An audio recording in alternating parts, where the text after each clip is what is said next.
Welcome to the Online School of Theology. I'm Pastor Mike. This video is meant for use with the course on Old Testament history, but is provided free for use for anyone who wishes to watch it and hopefully learn a bit more about the Bible. If you are interested in learning more about the Bible, I invite you to check out our courses at onlineschooloftheology.com. These courses are designed and priced for people who just want to learn the Bible and don't want or need a degree. This first course starts at the very beginning of the Bible with the story of creation. Now, there is an obvious debate over whether the biblical account of creation is true or not.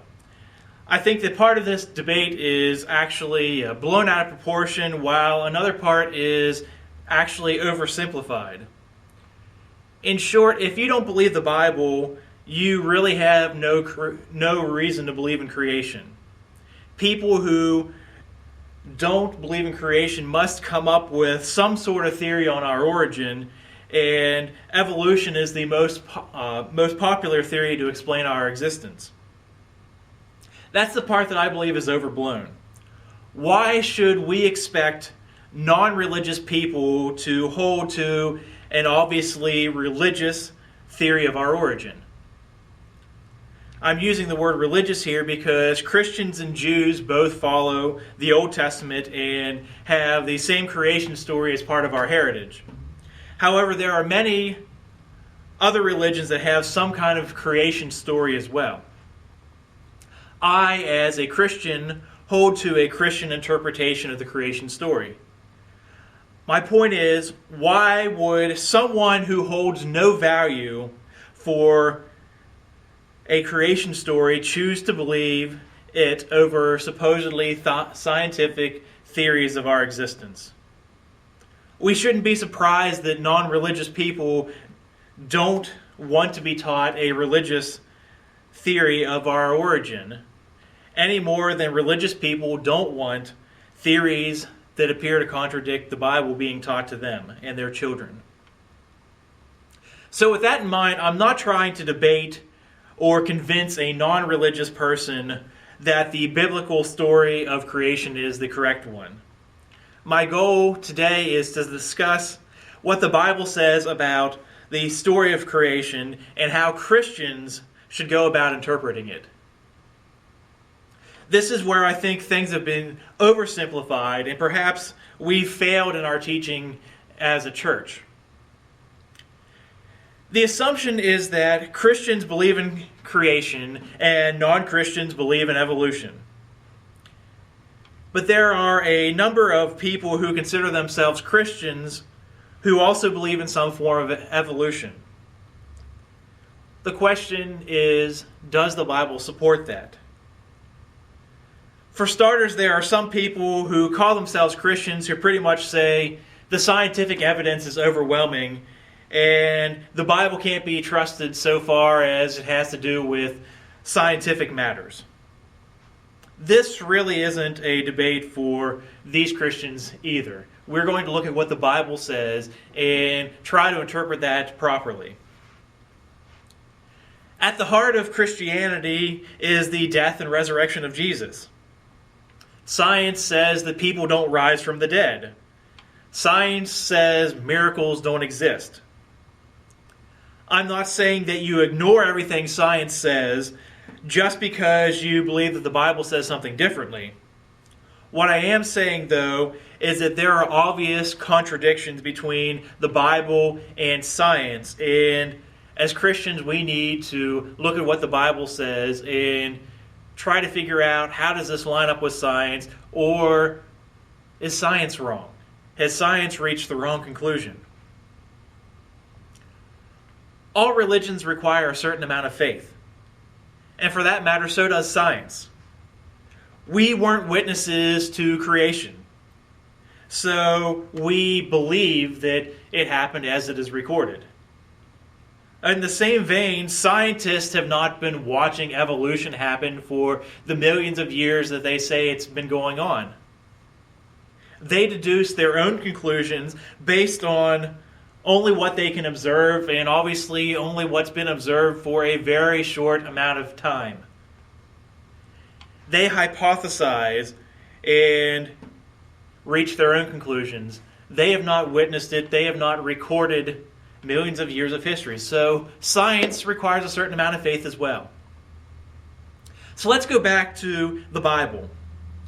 I won't read the creation story because it's a story most people are quite familiar with.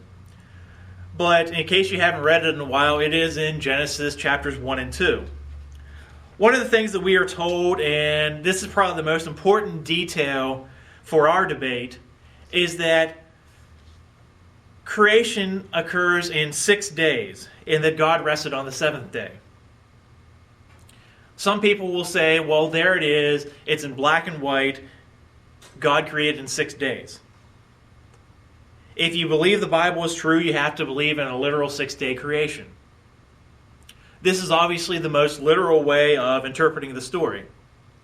I will say that I believe in interpreting the Bible as literally as possible, except when it's obvious that something is not meant to be literal. What do I mean by this?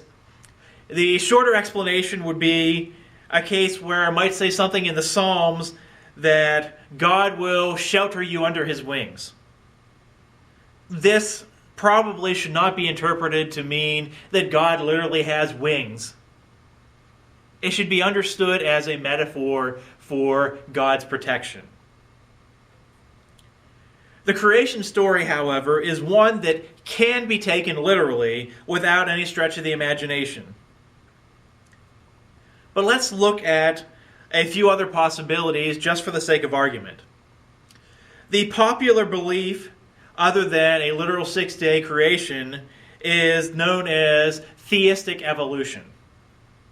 This is not to be confused with atheistic evolution, which denies the existence of God. Theistic evolution is an attempt to combine what science is supposedly telling us about our origins and what the Bible says about our origins.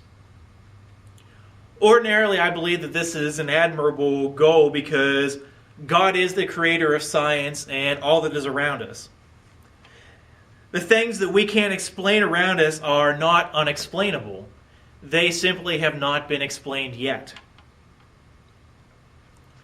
Theistic evolution says that God created us as the Bible says, but he used the process of evolution, and he took millions of years to do so. In theistic evolution, God is still involved in the creation process as he guides our evolution to make us into what we are today. There's another similar theory to theistic evolution. It is called the day-age theory. The day-age theory contends that the days in the creation story should not be considered literal days, but rather they are meant to be ages. And one of the main reasons people might hold to this view is the Bible passage that says that a day is like 1,000 years to the Lord, and 1,000 years is like a day. In other words, time is basically relative to God, so he can take millions of years to create human life, to create all the world, and it's called 6 days because it happens in 6 ages. It happens in an amount of time that we really have no ability to conceptualize. So instead, we're just told it is 6 days. Well, these theories sound good on the surface. It sounds like an attempt to combine the Bible and science. But you also have to discount certain parts of the creation story if you're going to accept these theories. On the third day, we have the creation of plants and trees. It's not until the 5th day of creation that we have the creation of animals in the sea and air. And finally, on the 6th day, we have creation of animals on the land. Well, at first glance, an evolutionist might say, well, this is in line with what evolution believes, that there were animals that came up out of the sea and they came up onto the land and they evolved into land animals. They became something more complex. But here's the problem with the order of creation and the idea that each day is an age representing millions of years in the evolutionary process. In short, plants can't survive without animals. We know that plants are essential for our survival as they convert carbon dioxide into oxygen. But the opposite is also true. We, who are breathing, convert oxygen into carbon dioxide. Plants need animals to produce carbon dioxide so that they can breathe. Furthermore, plants need animals to reproduce. A few years ago, there was a pretty big concern over a drop in the bee population. You may have recalled reading this, hearing this on the news. This did not just mean a lack of honey. Bees are particularly important for pollinating plants so that they can reproduce. Other insects do this as well, but the point is that plants wouldn't survive millions of years without pollination. And of course, there are plenty of other benefits that animals provide for plants. So if you want to believe in creation by evolution, you have to not take the days literally. You can't take them in order. Not only are they not literal days, you have to say, well, this just kind of all happened as a mishmash, kind of a process, but it's not 6 literal ages, it's not even 6 literal eras. It can't happen the way it's described in the Bible. Well, that's a problem in my book, but still, others will contend that this story was not meant to be taken literally. One final theory that I'll briefly touch upon is the gap theory. This theory contends that there is a large gap in time between Genesis 1:1 and Genesis 1:2. This is probably a theory you haven't heard much about. It's not as popular, certainly not as popular as theistic evolution and other theories surrounding creation that involve evolution in some way. Genesis 1:1 and 1:2, you're familiar with the verses, but you probably haven't noticed this before. In the beginning, God created the heavens and the earth. Now the earth was formless and empty. Darkness was over the surface of the deep, and the Spirit of God was hovering over the waters.